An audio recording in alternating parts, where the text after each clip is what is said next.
This semester, I've had the privilege of doing my field experience in Miss Boswell's fourth grade classroom at De Leon Elementary in De Leon, Texas. De Leon is located at the intersection of State Highways 6 and 16 in northeast Comanche County, 20 miles southwest of Stephenville. De Leon was established in 1881. The expansion of the railroad from West Waco attracted many settlers. These people that lived there during this time came to grow cotton and raise cattle.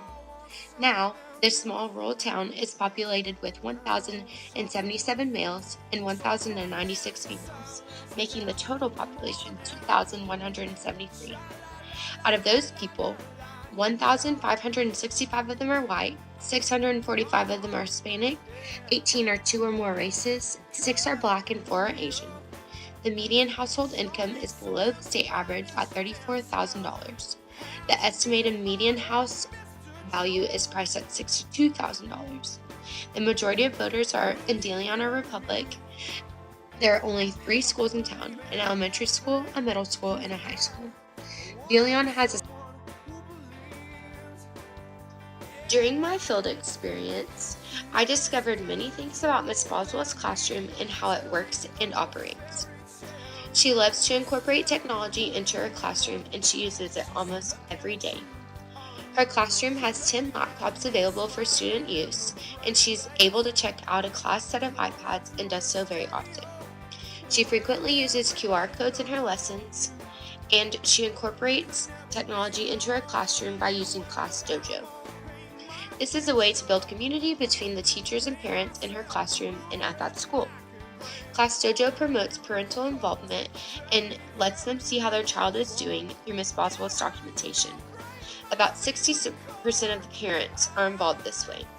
As far as parental involvement in the school, there are 2 or 3 parents that do everything. She will physically hand out report cards to parents at the end of every 6 weeks to ensure that the parent is getting it and they are aware of it. The students use PAWS for their rules and routines. PAWS stands for Prepared to Learn Always. At the beginning of the school year, the 4th grade as a whole will sign a contract that states what is expected from them and the things each student is responsible for upholding. The teachers keep those contracts on file in case they need to be referred back to as a reminder.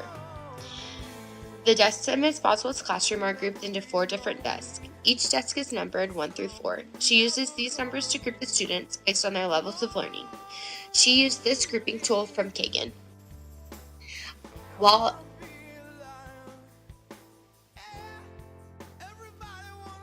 discussing Sarah's approach to learning, I discovered many things. Sarah does not like to be wrong. She obtains dominant personality traits and is very extroverted. She learns best in specific small groups. She does not get along very well with boys, so Miss Boswell groups her with patient girls in the classroom. Miss Boswell faces challenges with higher level thinkers versus her lower level thinkers and how to differentiate their teaching. She says it's hard to challenge higher level thinkers, and it's hard not to lose the lower level thinkers in the process. Also, those lower level thinkers lose their confidence. She uses a lot of hands-on activities that incorporate technology. Most of her students are visual kinesthetic learners. My tutor Sarah is currently a 4th grader. I'm in the classroom during their writing time. One of the things I have noticed is that right off the bat, Sarah has a great deal of difficulty focusing. She is easily distracted and would rather socialize than work on any kind of schoolwork. She also has a hard time finishing work in the time allotted. When I talked to Sarah about her interest in school, she could care less. She told me she doesn't like any subject and that her favorite things at school are lunch and recess. When the assignments are engaging, Sarah is more interested and willing to work hard on the assignment. Her least favorite subject in school is math. Whenever I asked her what they could do so she would enjoy math more, she said that if they did more fun things and if it wasn't boring and it wasn't hard. She really enjoys playing outside and being active.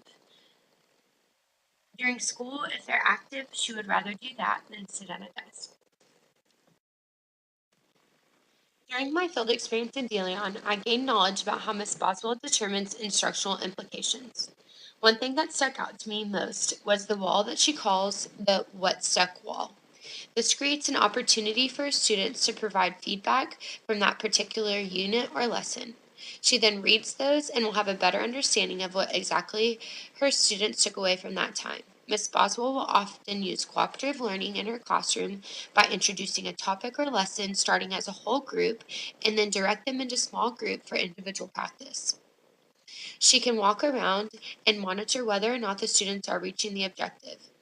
Depending on which class she has, she will decide on the technique she uses. In other words, her morning class works very quickly and quietly and gets group work done before class is over, but her middle of the afternoon class has a more difficult time staying on task and focusing on the things that